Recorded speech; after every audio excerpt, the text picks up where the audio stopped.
New right is used in several countries as a descriptive term for various policies or groups that are right-wing. It has also been used to describe the emergence of Eastern European parties after the collapse of the Soviet Union and systems using Soviet-style communism. New right by country. Australia. In Australia, the New Right refers to a late 1970s, 1980s onward movement both within and outside of the Liberal National Coalition, which advocates economically liberal and increased socially conservative policies. Unlike the United Kingdom and United States, but like neighbouring New Zealand, the 1980s saw the Australian Labor Party initiate third-way economic reforms, which bear some familiarity to New Right ideology. After the John Howard coalition ended the 13-year rule of the Hawke-Keating Labor government at the 1996 federal election, economic reforms were taken further, some examples being wholesale labor market deregulation, the introduction of a goods and services tax, the privatization of the telecommunications monopoly Telstra, and sweeping welfare reform including work for the dole. The H.R. Nichols Society, a think tank which advocates full workplace deregulation, contains some Liberal MPs as members and is seen to be of the New Right. Economic liberalism, also called economic rationalism in Australia, was first used by Labour's Gough Whitlam. It is a philosophy which tends to advocate a free market economy, increased deregulation, privatisation, lower direct taxation and higher indirect taxation, and a reduction of the size of the welfare state. The politicians favouring New Right ideology were referred to as dries, while those advocating continuation of the economic policies of the post-war consensus, typically Keynesian economics, or were more socially liberal, were called wets. Brazil. The New Right in Brazil has grown sharply in recent years within population, intelligentsia and academia. That is mainly due to a generalized discontent with the current left-wing government and its policies. This new movement distinguishes itself from what is known in Brazil as Old Right, which was ideologically associated to the Brazilian military government, Vargism and integralism. It is identified by positive views regarding democracy, personal freedom, free market capitalism, reduction of bureaucracy, privatization of state-run companies, tax cuts, parliamentary political reform. It rejects cultural Marxism, socialism of the 21st century and populism. There have been two major phenomenons relating to the rise of the new Brazilian right. The Movimento Brasil Livre social movement, which has managed to bring together millions of people on demonstrations against the government in March 2015.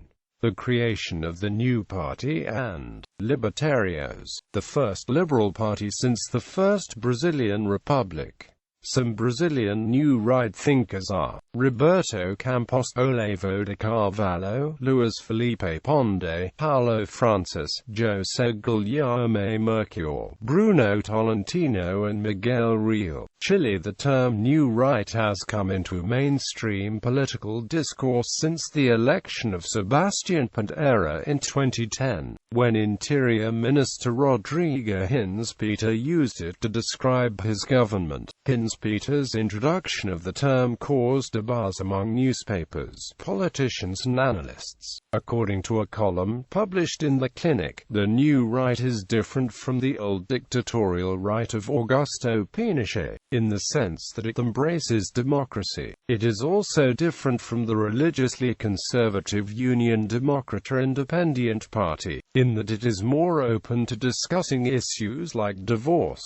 According to the same analysis, the New Right is becoming increasingly pragmatic, as shown by the decision to increase taxes following the 2010 Chilean earthquake. France. In France, the New Right has been used as a term to describe a modern think tank of French political philosophers and intellectuals led by Alain de Benoist. Another noted intellectual who was once part of Alain de Benoist's GRECE is Guillaume Fay. Although accused by some critics as being far-right in the beliefs, they themselves claim that their ideas transcend the traditional left-right divide and actively encourages free debate. France also has one identitarian New Right group, that is Der Apple of Pierre Weil, who was once an integral part and founding member of Alain de Benoist's GRECE.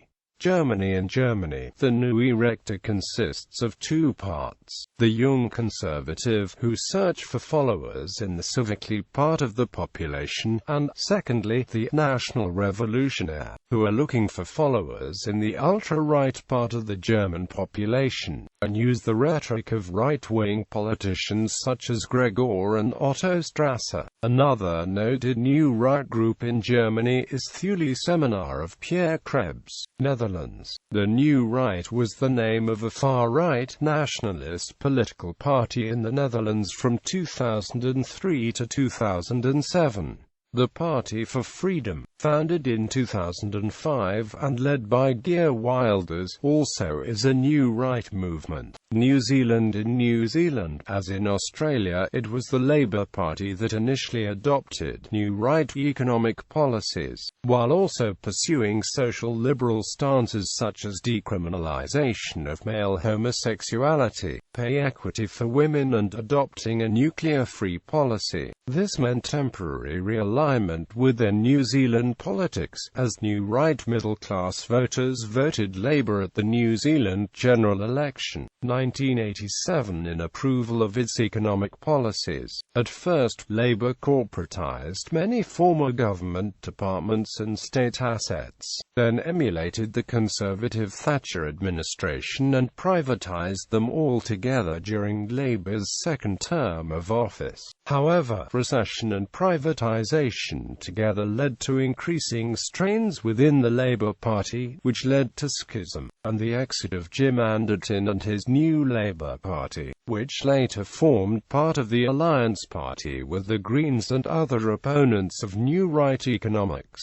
However, dissent and schism were not to be limited to the Labour Party and Alliance Party alone. During the Labour Party's second term in office, National selected Ruth Richardson as opposition finance spokesperson, and when National won the 1990 general election, Richardson became Minister of Finance, while Jenny Shipley became Minister of Social Welfare. Richardson introduced unionisation legislation, known as the Employment Contracts Act, in 1991, while Shipley presided over social welfare benefit cuts, designed to reduce welfare dependency, both core New Right policy initiatives. In the early 90s, Maverick National MP Winston Peters also came to oppose New Right economic policies, and led his elderly voting bloc out of the National Party. As a result, his New Zealand First anti-monetarist party has become a coalition partner to both National and Labour-led coalition governments. Due to the introduction of the MMP electoral system, a New Right Association of Consumers and Taxpayers Party, known as ACT New Zealand, was formed by ex-Labour New Right-aligned cabinet ministers like Richard Prebble and others, and maintaining existing New Right policy initiatives such as the Employment Contracts Act, while also introducing US-style welfare reform. ACT New Zealand aspired to become National's centre-right coalition partner, but has been hampered by a lack of party unity and populist leadership that often lacked strategic direction. As for Labour and National themselves, the fortunes have been mixed. Labour was out of office for most of the 90s,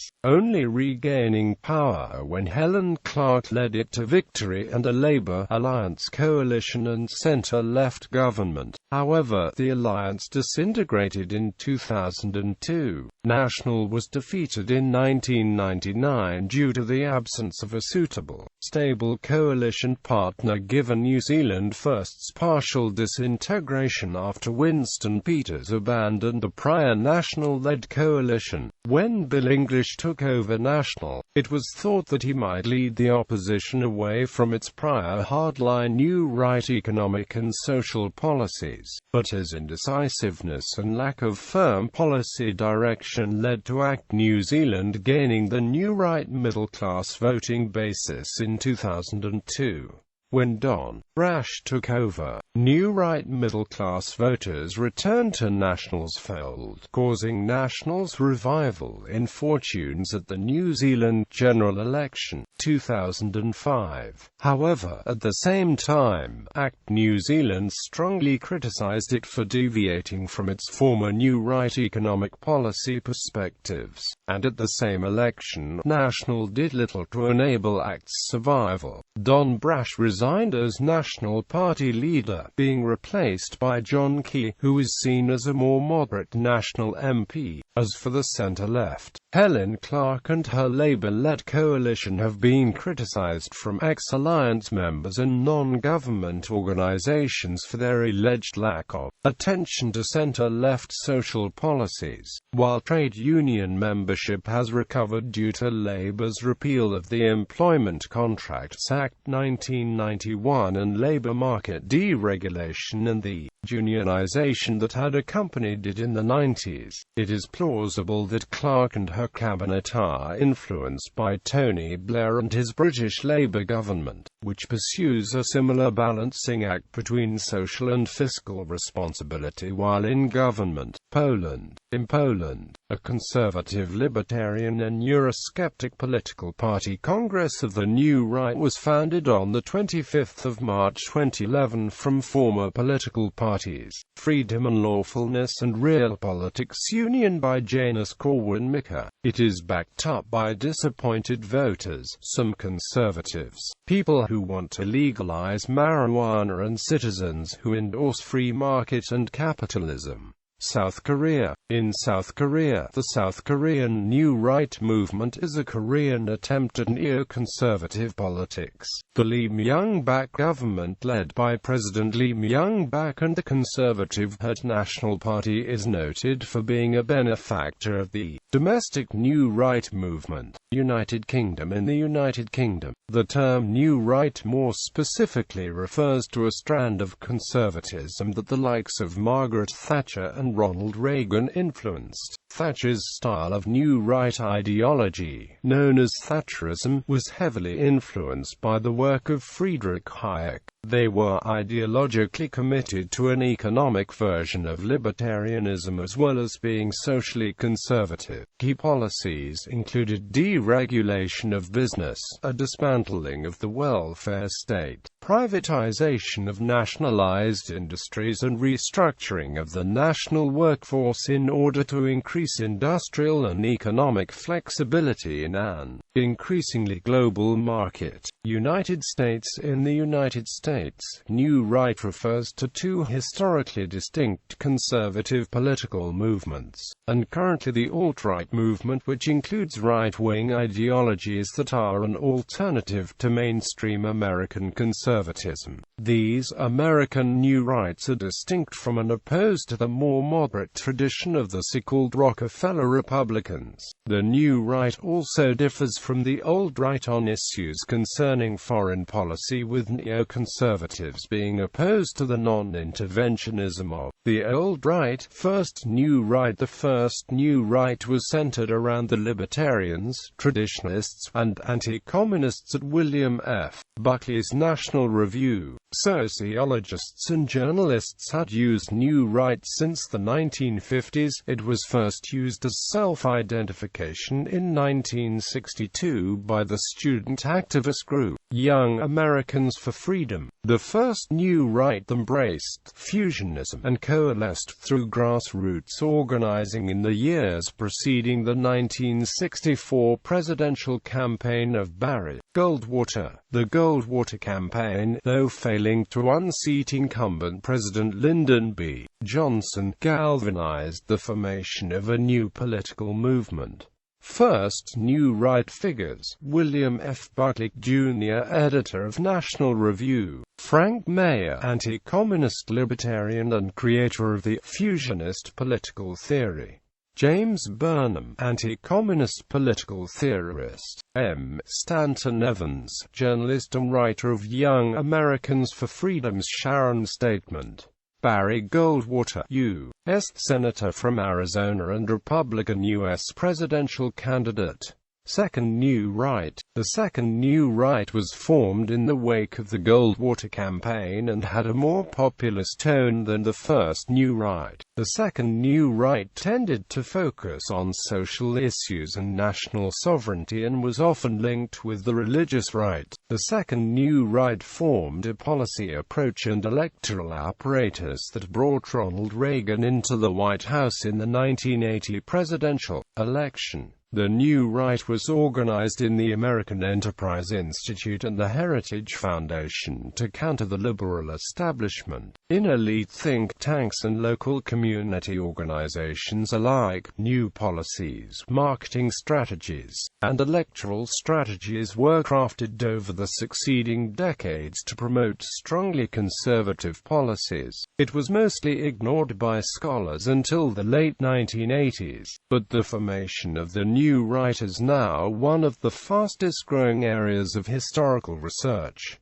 Second New Right figures: Richard Viguerie, direct mail activist; Howard Phillips, founder of the Conservative Caucus; Robert Grant, Christian right activist and founder of Christian Voice; Terry Dolan, founder of the National Conservative Political Action Committee; Phyllis Schlafly, anti-feminist activist and founder of the Eagle Forum; Paul Weyrich, founder of the Heritage Foundation and the Free Congress Foundation; Ronald Reagan, President of the United States. Alt-right. The alt-right is a right-wing to far-right movement of ideologies that are an alternative to mainstream conservatism. It has more in common with European far-right movements than American ones, and is unified by nationalism, opposition to multiculturalism and immigration, rejection of egalitarianism, and support for Donald Trump. The alt-right includes beliefs such as neo-reaction, monarchism, nativism, populism, identitarianism, white nationalism, white supremacy, and southern secessionism. The term was introduced by Richard Spencer's alternative right. Com in 2010, gained prominence in 2015 after being identified by critics,